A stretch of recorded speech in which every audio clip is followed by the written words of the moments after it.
త్వరలో భారత్లో Asia cup hockey tournament జరగనుంది.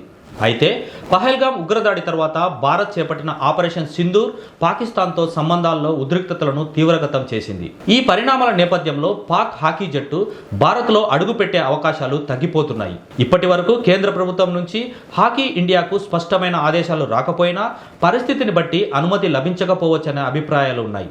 ఈ టోర్నీ ఆగస్టు 27 నుంచి సెప్టెంబర్ 7 వరకు బీహార్లోని రాజ్గిర్లో జరగనుండగా ఇందులో పాక్ సహా 8 జట్లు పోటీ పడనున్నాయి.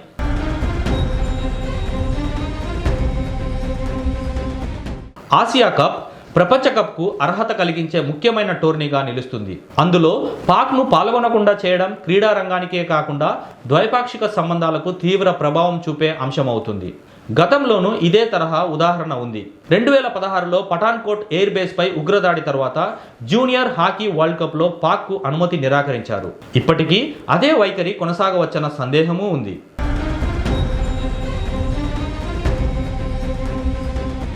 హాకీ ఇండియా మాత్రం పూర్తిగా కేంద్ర ప్రభుత్వం సూచనల మేరకే నడుచుకుంటామని ప్రకటించింది. అనుమతి అంశం ప్రభుత్వ నిర్ణయంపై ఆధారపడి ఉందని అంటున్నారు.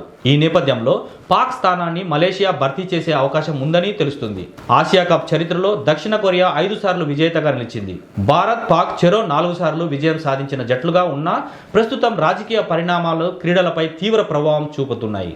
ఈ విషయంలో కేంద్ర ప్రభుత్వం తీసుకునే నిర్ణయం కేవలం క్రీడాకారుల భవితవ్యానికే కాకుండా ఆసియా ఖండానికి సంబంధించిన దౌత్య సంబంధాలపై ప్రభావం చూపే అవకాశాలు ఉన్నాయి.